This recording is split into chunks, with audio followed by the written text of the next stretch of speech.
മക്കളെ, എല്ലാവർക്കും സൈലത്തിന്റെ മറ്റൊരു മലയാളം ക്ലാസ്സിലേക്ക് സ്വാഗതം. അപ്പോൾ പരീക്ഷയ്ക്ക് നമുക്ക് ചോദിക്കാൻ സാധ്യതയുള്ള മറ്റൊരു പ്രധാനപ്പെട്ട 7 മാർക്കിന്റെ ചോദ്യമാണ് ആസ്വാദനക്കുറിപ്പ്. അപ്പൊ ആസ്വാദനക്കുറിപ്പ് എഴുതാൻ നമ്മൾ ചെറിയ ക്ലാസ്സുകളിൽ മുതലേ നമുക്കറിയാം അല്ലെ. നമ്മൾ പല കാര്യങ്ങളും എന്ത് ചെയ്യാറുണ്ട്, നമ്മൾ ആസ്വദിക്കാറുണ്ട്. ഇപ്പൊ നല്ലൊരു മഴ പെയ്യുമ്പോൾ അല്ലെ, നല്ലൊരു ചായ കുടിക്കുമ്പോൾ, നല്ലൊരു സിനിമ കാണുമ്പോൾ, അല്ലെ, നല്ലൊരു പാട്ട് കേൾക്കുമ്പോൾ, ഇതൊക്കെ നമ്മൾ ആസ്വദിക്കാറില്ലേ. അതേപോലെ തന്നെ നമുക്ക് സാഹിത്യത്തെയും എന്ത് ചെയ്യാൻ പറ്റും, ആസ്വദിക്കാൻ പറ്റും. അപ്പൊ എങ്ങനെയാണ് സാഹിത്യത്തെ ആസ്വദിക്കുക? കണ്ടോ, അല്ലെങ്കിൽ തൊട്ട് നോക്കിയോ, തൊട്ട് നക്കിയോ ഒക്കെ നമുക്ക് ആസ്വദിക്കാൻ പറ്റുമോ? മറ്റുള്ള കാര്യങ്ങൾ ചെയ്യുന്ന പോലെ, അല്ലെങ്കിൽ കണ്ട് ആസ്വദിക്കാൻ പറ്റുമോ? ഇല്ല. അത് വായിച്ചാണ് നമ്മൾ എന്ത് ചെയ്യേണ്ടത്, ആസ്വദിക്കേണ്ടത് അല്ലെ. അപ്പൊ അങ്ങനെ വായിച്ച് ആസ്വദിക്കണമെങ്കിൽ എന്ത് ചെയ്യണം, നമുക്ക് മനസ്സിലാവാത്ത ഭാഷയിൽ എഴുതിയാൽ, ഒരു സുഖമില്ലാത്ത പോലെയുള്ളൊരു കാര്യത്തിലൊക്കെ എഴുതി വെച്ച് കഴിഞ്ഞാൽ നമുക്കത് ആസ്വദിക്കാൻ പറ്റുമോ? ഇല്ല അല്ലെ. അപ്പൊ നമ്മൾ വായിച്ച് നമ്മൾ ആസ്വദിച്ചൊരു കാര്യത്തെക്കുറിച്ച് എന്ത് ചെയ്യാണ്, നമ്മൾ കുറിപ്പ് തയ്യാറാക്കണം. അതാണ് ആസ്വാദന കുറിപ്പ്. നമ്മൾ ആസ്വദിച്ച് എന്ത് ചെയ്യാണ്, കുറിപ്പ് തയ്യാറാക്കണം. അപ്പോൾ ആ കൃതിയുടെ പ്രത്യേകതകൾ എന്ത് ചെയ്യണം, ഈ ആസ്വാദന കുറിപ്പിൽ വേണം അല്ലെ. അപ്പൊ ഏതാണോ നമുക്ക് പഠിക്കാനുള്ള പാഠഭാഗം, അല്ലെങ്കിൽ നമുക്ക് ഏതാണോ ആസ്വാദന കുറിപ്പ് എഴുതാൻ തന്നിരിക്കുന്ന കൃതി അല്ലെ, അതിനെ വളരെ മനോഹരമായിട്ട് നമ്മൾ ആസ്വദിക്കുക. എങ്ങനെ ആസ്വദിക്കുക? നല്ല ഭാഷയിലൂടെ അല്ലെ, നല്ല പദങ്ങള്, അലങ്കാരങ്ങള്, ഉപമകൾ, അതൊക്കെ കൊണ്ടുവന്നിട്ട് എന്ത് ചെയ്യാം, നമുക്ക് നമ്മുടെ ആസ്വാദനക്കുറിപ്പ് വളരെ മനോഹരമാക്കാം. അപ്പൊ എന്തൊക്കെ കാര്യങ്ങളാണ് നമുക്ക് ആസ്വാദനക്കുറിപ്പിൽ എഴുതുക അല്ലെ, എങ്ങനെയൊക്കെ എഴുതണം എന്നുള്ളത് നമുക്ക് നോക്കാം. അപ്പോൾ നമുക്ക് ആസ്വാദനക്കുറിപ്പ് ചോദിക്കാൻ സാധ്യതയുള്ള ഒരു പാഠഭാഗം ഏതാണ് നമ്മൾ പഠിക്കുന്നതിൽ? വംശം എന്ന് പറയുന്ന കവിത അല്ലെ. അതിൽ കൂടുതൽ എല്ലാം ചോദിക്കാം. അതിൽ അല്ലെ ടീച്ചർ എടുത്തിരിക്കുന്ന ഏതാണ്? വംശം എന്ന് പറയുന്ന കവിത ആയതുകൊണ്ട് കവിത എടുത്തു എന്നേ ഉള്ളൂ.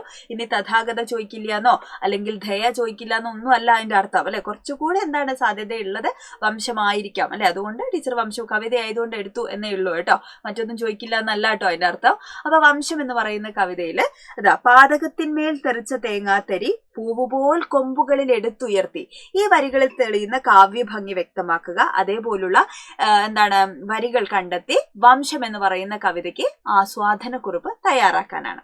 ഓക്കെ, അപ്പൊ വംശത്തിനാണ് നമ്മൾ ആസ്വാദനക്കുറിപ്പ് തയ്യാറാക്കുന്നത്. അപ്പൊ ഇവിടെ എന്തൊക്കെ കാര്യങ്ങൾ നമ്മൾ എഴുതണം അല്ലെ? ആകർഷകമായിട്ടുള്ളൊരു ആമുഖം വേണം. അതായത് എന്താണ് നമ്മളിപ്പോൾ എഴുതാൻ പോകുന്നത്, ആസ്വാദനക്കുറിപ്പാണ് അല്ലെ. അപ്പൊ ആരെഴുതി, എന്താണ് ആ കവിതയുടെ പ്രത്യേകതകൾ, അങ്ങനെ ഒരു ഇൻട്രൊഡക്ഷൻ, നമ്മൾ എന്താ എഴുതുന്നതെന്നുള്ള ഒരു ഇൻട്രൊഡക്ഷൻ എന്ത് ചെയ്യണം, അവിടെ ഉണ്ടാവണം.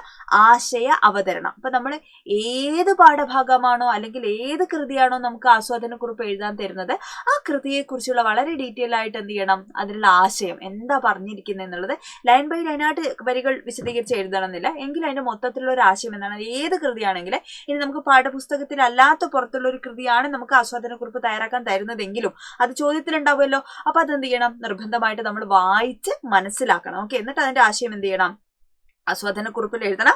അത് ഘടനയുടെ ഒരു ഭാഗം തന്നെയാണ് ഈ ആശയ അവതരണം എന്ന് പറയുന്നത്. അതുപോലെ വരികളുടെ ആശയം അല്ലെ, വാങ്മയ ചിത്രങ്ങൾ, കവികള് വാക്കുകൾ കൊണ്ട് നിർമ്മിക്കുന്ന ചിത്രമാണ് വാങ്മയ ചിത്രം അല്ലെ. കവി എഴുതിയ വരികൾ കാണുമ്പോൾ എന്ത് ചെയ്യുന്നു, നമുക്ക് അതേപോലെ നമുക്ക് അത് വിഷ്വലൈസ് ചെയ്യാൻ പറ്റുകയാണ് അല്ലെ. അപ്പൊ ഉറുമ്പ് പോകുന്നതും അല്ലെ, പൂവ് പോൽ കൊമ്പുകളിൽ തേങ്ങാത്തരി എടുത്തുയർത്തുന്നൊക്കെ വാങ്മയ ചിത്രമാണ്. നമുക്ക് ഇങ്ങനെ കാണാം, ചിത്രം വരച്ച് വെച്ച പോലെ അല്ലെ. ഇങ്ങനെ താളത്തിൽ എന്ത് ചെയ്യുന്നു, നൃത്തം ചവിട്ടി പോകുന്ന ഉറുമ്പിനെയൊക്കെ നമുക്ക് കാണാൻ പറ്റുന്നതാണ് അല്ലെ. അപ്പൊ ആ വാങ്മയ ചിത്രങ്ങളെ അടയാളപ്പെടുത്താം. പ്രയോഗഭംഗി അല്ലെ, ഇപ്പൊ ഇവിടെ കൊടുത്തിരിക്കുന്ന എന്താണ്, വളരെ മനോഹരമായിട്ടുള്ള വരികളാണ്.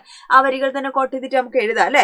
പിന്നെ സ്വന്തം നിരീക്ഷണങ്ങൾ, അതായത് നമുക്ക് ആ കവിതയോട്, നമ്മൾ വായിച്ചിരിക്കുന്ന ആ കൃതിയോട് എന്താണ് നമുക്കുള്ള അഭിപ്രായം. ഇപ്പൊ ഇവിടെ വംശമാണ്. അപ്പൊ വംശം വായിച്ച സമയത്ത് നമുക്ക് എന്തൊക്കെയാണ് ഫീൽ ചെയ്തിട്ടുള്ളത്, നമുക്ക് എന്താണ് അതിനെ കുറിച്ചുള്ള അഭിപ്രായം, അങ്ങനെ നമ്മുടെ സ്വന്തം നിരീക്ഷണങ്ങൾ അതിൽ ഉൾപ്പെടുത്തണം.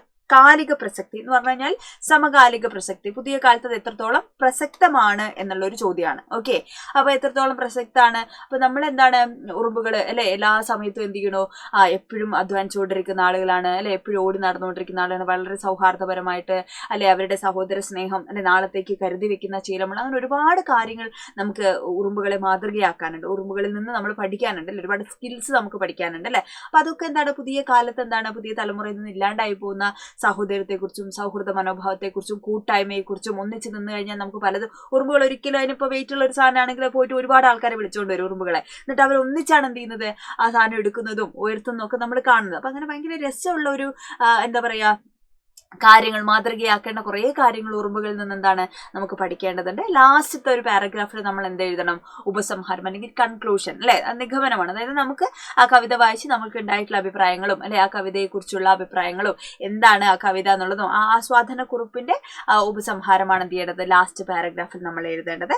അപ്പോൾ ഒന്നുകൂടെ അല്ലെ, നമ്മളിപ്പോ കവിതയിലേക്ക് വരികയാണെങ്കിൽ വംശം എന്ന് പറയുന്ന കവിതയാണെങ്കിൽ കവിതയുടെ പ്രമേയം എഴുതണം, അതിന്റെ രചനാപരമായിട്ടുള്ള പ്രത്യേകതകൾ, പദങ്ങൾ, പ്രയോഗങ്ങൾ, സവിശേഷതയുള്ള വരികൾ. അപ്പൊ ഓർമ്മയില്ലെങ്കിൽ തന്നിരിക്കുന്ന വരി തന്നെ എഴുതുക, അല്ലെ. സ്ത്രീ ജീവിത ചിത്രങ്ങൾ, അല്ലെ. ഉറുമ്പിന് എന്ത് ചെയ്യുന്നുണ്ട്? ഒരു തൊഴിലാളി സ്ത്രീയോട്, അല്ലെ, ഓടി നടന്ന് ജോലി എടുക്കുന്ന ഉറുമ്പിന് എന്താണ്? ഒരു സ്ത്രീയോടാണ് എന്ത് ചെയ്യുന്നത് ഇവിടെ ഉപമിക്കുന്നത്, അല്ലെ. നൃത്തം ചെയ്യുന്ന സ്ത്രീയോട്, ജോലി ചെയ്യുന്ന, അല്ലെ, എപ്പോഴും കഷ്ടപ്പെട്ടുകൊണ്ടിരിക്കുന്ന സ്ത്രീയോടൊക്കെയാണ് തൊഴിലാളി, അല്ലെ, ജീവിതത്തെ അടയാളപ്പെടുത്തുന്ന നൈപുണികൾ, പലതരത്തിലുള്ള സ്കിൽസുകളെ കുറിച്ച് പറയുന്നു. സാമൂഹിക പ്രസക്തി, സമകാലിക പ്രസക്തി, അല്ലെ. അപ്പൊ വംശം എന്ന് പറയുന്ന കവിതയുടെ പ്രത്യേകതകളൊക്കെ എന്ത് ചെയ്യണം?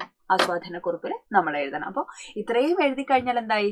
7 മാർക്കിനുള്ള നമ്മുടെ ആസ്വാദനക്കുറിപ്പായി. നിങ്ങൾക്ക് എപ്പോഴുള്ള പരിഭവമല്ലേ, അതായത് എത്ര എഴുതിയാലും മാർക്ക് തരില്ല എന്നുള്ളത്. അപ്പോൾ ഓരോന്നും എഴുതുന്നതിന് എന്താണ്? അതിൻ്റെതായിട്ടുള്ള പ്രാധാന്യമുണ്ട്. അപ്പോൾ എല്ലാം കൂടെ ഒരുമിച്ച് നമ്മൾ എത്ര എഴുതി തൂക്കി നോക്കിയിട്ടല്ല മാർക്ക് ഇടുക. അതായത് ഓരോ ആസ്വാദനക്കുറിപ്പിൽ ഇന്ന ഘടകങ്ങൾ വന്നിട്ടുണ്ടോ? എഴുത്തുകാരി, അതിൻ്റെ ആശയം, അല്ലെ എൻ്റെ പ്രമേയം വന്നിട്ടുണ്ടോ, അല്ലെ ഭാഷാപരമായിട്ടുള്ള സവിശേഷതകളുണ്ടോ, ഇന്ന പോയിന്റുകൾ വന്നിട്ടുണ്ടോ, ആ കാര്യം ഉപസംഹാരമുണ്ടോ, അല്ലെ, ഈ കാര്യങ്ങളൊക്കെ എന്ത് ചെയ്യും? നമ്മൾ നോക്കും, അല്ലെ. അപ്പൊ എന്നിട്ട് നമുക്ക് മാർക്ക് ഇടുക, 7 മാർക്ക് തരും. അല്ലാതെ ഒറ്റയടിക്ക് 7 മാർക്ക് ഇടുകയല്ല ചെയ്യുന്നു.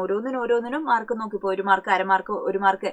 അപ്പൊ അതിനെല്ലാത്തിനും മാർക്ക് ഉണ്ടോ നോക്കിയിട്ടാണ് 7 മാർക്ക് കാൽക്കുലേറ്റ് ചെയ്തിട്ട് ഇടുക. ഓക്കെ. അപ്പൊ അങ്ങനെ ഈ പോയിന്റുകളൊക്കെ എന്ത് ചെയ്യണം? നമ്മൾ ഉൾക്കൊള്ളിക്കണം. അതിന്റെ ഘടന വളരെ പ്രധാനപ്പെട്ടതാണ്. ക്ലിയർ ആയോ? അപ്പൊ ഇങ്ങനെയാണ് ആസ്വാദനക്കുറിപ്പ് നമ്മൾ തയ്യാറാക്കേണ്ടത്. ഇനി ഏതെങ്കിലുമൊക്കെ സംശയങ്ങൾ, ഡൗട്ട് ഉണ്ടെങ്കിൽ മക്കൾ എന്ത് ചെയ്യുക? ഈ ഒരു വീഡിയോയുടെ താഴെ മക്കൾ കമന്റ് ചെയ്യുക. ഞാൻ അടുത്തൊരു വീഡിയോ ടീച്ചർ അത് ക്ലിയർ ആക്കി പറഞ്ഞുതരും. അപ്പൊ അടിപൊളിയായിട്ടിരിക്കുക. നമുക്ക് അടിപൊളിയായിട്ടല്ലേ നല്ല മാർക്ക് നമുക്ക് സ്കോർ ചെയ്യണം.